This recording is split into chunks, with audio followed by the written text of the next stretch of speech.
Савлуур 3 дугаар хэсэг. Энэ өдөр халиун хичээлдэж явсан.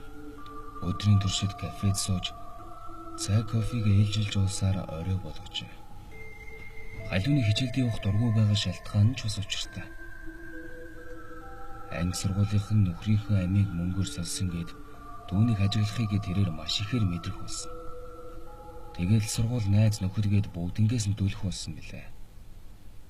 Тэрээр ягаад ч юм гэнтэл нөхөртөөгөө хамтдаа хад жаргалтай байсан үед урсаж бүх хүмүүс дэргэн тойрондох бүхэл эдэмс товчхондоо болоо амьдралд бүхэлд нь гомдох шиг болж өөрийн мэдлгүй нулимс унагчээ. Уучлаарай эмэгтэй, манайх хаах боллоо. Та тооцоогоо их үү? Гэсэн дуунаар халиун гомдол дунд хөвөрсөн бодлоос зочин сэрхэн дулав. Халиун цагийн морой босныг мдээгүй ажээ. Зөөгч залуугийн дуунаас зочсондоо ч тэр халиун ихэд самгардаж тооцоогоо яаран хийгээд кафенаас гарч одлоо. Тэрээр гэрлүүгээ алхаж явахдаа сэтгэл маш ихээр тавгуурч айдас давтаж байгаагаа мэдрэв.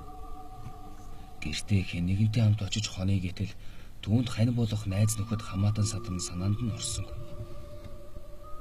Ингээд халиун алхасаар байрныхаа өмнө ирлээ. Хэдий гээгээ тасарсан ч хэлээ. Хүүхдүүд байрны өмнөх тоглоомын талбай дээр тоглосоор байх ажээ. Хүмүүс шихээр хөлгөлдөж дулаан хувцалсан залуу хосууд сарвчин доор тоглон суусан харагдана. Халиуны харц нэг л мэтгэд өнөөх савлуур дээр туссан байлаа. Улгуур дамждаг шатгээд бусад бүх тоглоомод тэр хүүхдүүд тоглож байхад л ганцхан тэр савлуур дээр л хинч байхгүй ажээ. Халиун сэрдэс хийгээд явж байгаа юм. Яагаад заавал ганцхан савлуур дээр л хүүхдүүд тоглохгүй байгаа билээ гэж бодохдоо зэрэгцэн өнөөх цагаан даашинстай жаахан охины дүрм нүдэнд нь үзэгдэх шиг боллоо. Ингээд халиун баахан барьцаалтсан ч удалгүй өөрийгөө тайвшруулж дөнгөө. Тэгээд энэ савлуур дээр удахгүй энэ олон хүүхдүүдийн ядаж нэг нээж тоглоно гэж найдан хүлээлээ. Тэр хүлээгээд л байв. Гэвч савлуур дээр хинж ирэхгүй байсараа өнөөх олон божигнолтон тоглож байсан хүүхдүүд цөм гэр гэртээ орцгоочихсон дэр. Халиун юмыг аж мэдхүү гэсэн арцаар эдгэр хүүхдүүдийн дунд өнөөх хар хүүхэлдээ сувжилсан охиныг хайсан боловч байсангүй. Айлуудын асаалттай гэрлүүд цөөрсөөр байрны өмнө эл хул болж ирлээ. Халиуны харц гудамжны гэрэлд дүнсийн харагдах хэлбэр муутай өнөөх савлуур дээр туссаар байснаа гэнтэл өөрийнхөө эргэн тойрныг ажиглалаа. Тэнгэр минь, тийм халиун өөрийн ирэхгүй ийхүү уулга алдхан тэр. Өөрийн ирэхгүй ийхүү уулга алдхан тэр. Учир нь түүний эргэн тойронд хинж байсангүй. Түрүүний тоглож байсан хүүхдүүд холхиж байсан залуус тэр цаахан талд гэрлэн ёлтолцож байсан машин өнөөх сарвчин доор сууж байсан залуу хосоод хүртэл цөм ормөргүй алга болчихжээ. Халиун хашгирмаар хин нэгнийг дуудмаар босон ч биеэ барьж чадлаа. Нэг л мэтгэд айж сандарсан халиун гэртээ орчихсон байв. Мэдээж гэрт нь ч бас түүнээс өөр хинч байсангүй. Тэрээр бушууган шиг бүх өрөөнүүдийнхээ гэрлийг зурагттайгаа асаалаа. Жаахан тайвшир. Халиун зурагтынхаа дууг нэлээд чангалж орхиод угаалгын өрөөрөөгөө очиж усанд орлоо. Энэ үедээ халиун хөдөө байдаг хөгшин настай аав ээж дээрээ очие гэж бодов. Хот хэдий сайхан ч ганцаардал түүнээс илүү аимшигтай байгаа учраас тэрээр хөдөө явахаа бараг л шийдчихэн тэр. Халиун угаалгынхаа өрөөг цэвэрлээд элдэг зүйл бодохгүй хичээн амандаа дуу аялсаар унтлахынхаа өрөөндөө орж ирлээ. Тэгээд унтлахынхаа хувцсыг өмсөн шуудхан хүнжилдөө шургачв. Зурагтаар гарч байгаа оройны киног жигтэйхэн ихэр шимтэн үзэх хэдийж сэтгэлийнх нь мохорт өнөөх шөнийн цагаар савлуур дээр тоглодог жаахан охины дүр байсаар байлаа. Ингэсээр киноч дуусав. Халиун өрөөнүүдийнхээ гэрлэг унтрааж хад буцаад унтлахынхаа өрөөнд орж ирээд өөрийгөө дими юмнаас айлаа гэж бодлороо баахан зэмлэв. Хинээгээ охин савлуур дээр тоглоол үз. Тэр ямар хамаа ана гэж өөртөө чанга гэгч нь хэлээд уруулаг хүчлэн муухан ушилаа. Үнэндээ халиун инээмсэглэж эхэлсэн чи дараа нь уйлчихв. Тэрээр өөртөөгөө өөрийнхөө айдстайгаа гайхмаар сайн тэмцэж байсан чи өөрийгөө бүрэн дүүрэн тайвшруулж чадахгүй байлаа. Халиуны нойр хулжжээ. Зузаан хүнжлөөрөө хамаг бие хучаад нүдэн аниг хөвтөг хэдийч тэрээр унтчихж үнэндээ л чадсангүй. Халууны нүдэнд нөхөр нь үзэгдэх шиг болно. Өөрлөөн дөхөн алхах шиг. Бүр өөрийг нь нэрээр нь дуудах шиг. Халуун эвгүүцэж жирхэхтэй аниастай байсан нүдээ нээлээ. Зонхоор тусах сарны сөөмгөөрөлд тааз нь бүдэг бадаг цайвалзан харагдана. 2 жилийн өмнө нас барсан нөхрөө арай хийж нэгэн мартагнаж эхлээд байтал энэ байранд нүүж ирснээс хойш нөхрийн тухай бодол дахин сэтэрч сэтгэл нь хямраад байх шиг. Энэ магадгүй ганцаардлаас л болсон юм. Уг нь өмнө нь оюутны байранд байхад нөхрөө алсан ч гэсэн нэг их ганцаардаж байгаагүйсэн.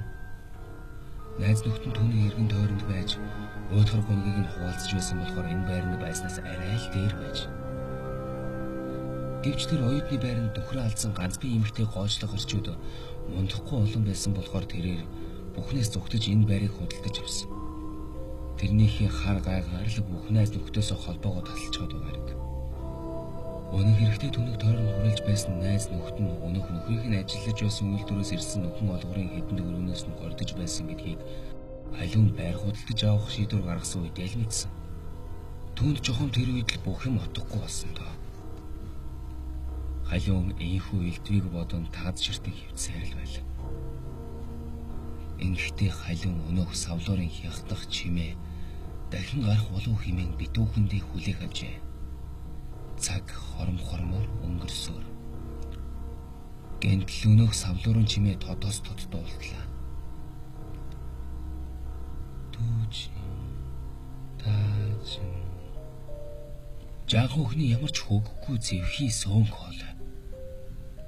Халуун 2 гараараа чихээ таглалаа. Гэвч энэ үйлдэл түүнд нэмэр болж чадсангүй.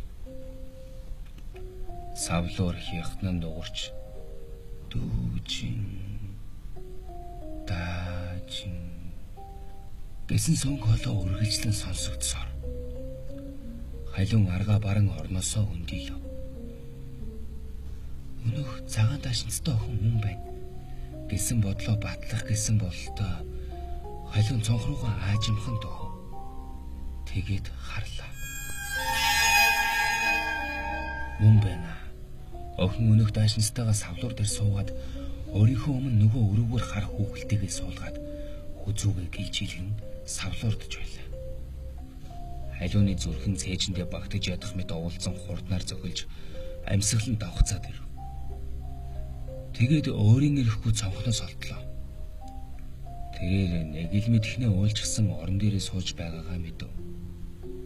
Чихэнд нь өнөөх дүүж тааж гэсэн үг сонсогдсоор халин хүнчлэрүү бүх бие битүү ороож хороо налан газар суулаа.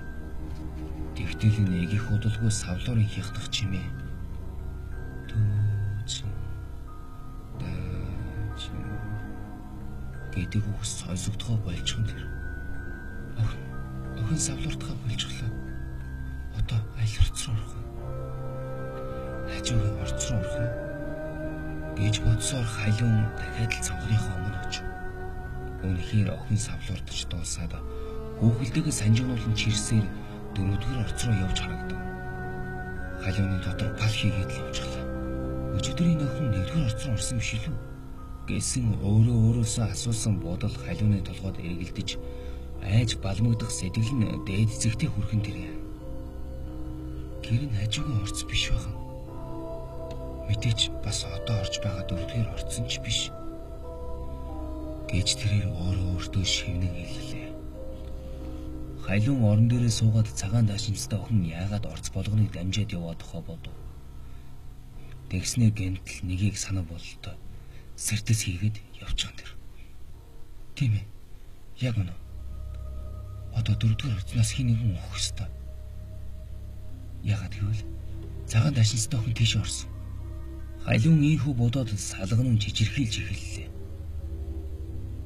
Тэрээр орныхоо өмнө нүдэ анин чихээ таглан суусаар л байв. Гэнтэл хэнийгэн эмхтэй хүн муухай хашгирч дараа нь ямар нэгэн хүнд зүйлийн бид хийн газар унах чимээ гарлаа. Халуун энэ бүхнийг сонсоогүйд тооцсон чихээ таглан суусаар л байв. Нэг л мэдхнээ түргэний эсвэл цагдаагийн машины ослын дохио хангийнхад хайлын үдэ нээж харвал гадаа гэгээ орчихсон. Зарим хүмүүсийн хоорондоо ярилцах чимээ гадаа сонсогдож байлаа. Халиун өглөө болчихж химэн амандаа өгснээ хөл дээрээ босоод цонх руугаа очлоо. Тэгээд гадагшаа харснаа халиун чимээгүй хүн уйлж эхлэв. Учир нь өнөөх цагаан даашинстай охины орсон орцны гадаа түргэний машин зогсчихсон байх бөгөөд цементэн зам дээр нэгэн эмэгтэй унаж цус нүчтэйгөө утгалцсан байх нь харагджээ. Эмэгтэй хэдийн өгсөн бөгөөд уг зогцсыг цагаан галаадтай хэдэн хүмүүс эмнэлгийн машин тачих гээд эвээ олохгүй байгаа нь халиуны нүдэнд тодхон уртв. Халиун ямар ч чимээ гаргалгүй уйлсаар байснаа эцэст нь жаахан тайвширч нүрээ угаагаад гадагшаа гарах бэлтгэлээ англаа. Тэрээр гоё сайхан хувцас өмсч үсээ самнан нүрээ янзлав. Халиун орцныхоо өмнө гарч ирэнгүүтээ эмнэлгийн машины жолооч бололтой нэгэн хичээлдүү насны эр дээр явж чад юу болсон тухай асуулаа. Хэдхэн цагийн өмнө өөрөөр хэлбэл үүр цагаас арай өмнөх өнөөх цагаан даашинстай охины явж орсон орцны 7 давхарт амьдарч байсан нэгэн авгаа дагтан дээрээсээ өсөрч амиах оруулжээ. Энэ үгийг сонсоод халиун хинтээч юу ч ярилгүй түргэн алхаж явсаар өнөөх өчигдрийн сууж байсан кафед очлоо. Тэгээд дахиад л баахан цай кофе ээжлэн захиалж өвөн дээр нэмэн тамхи баагуулан тухлан суув.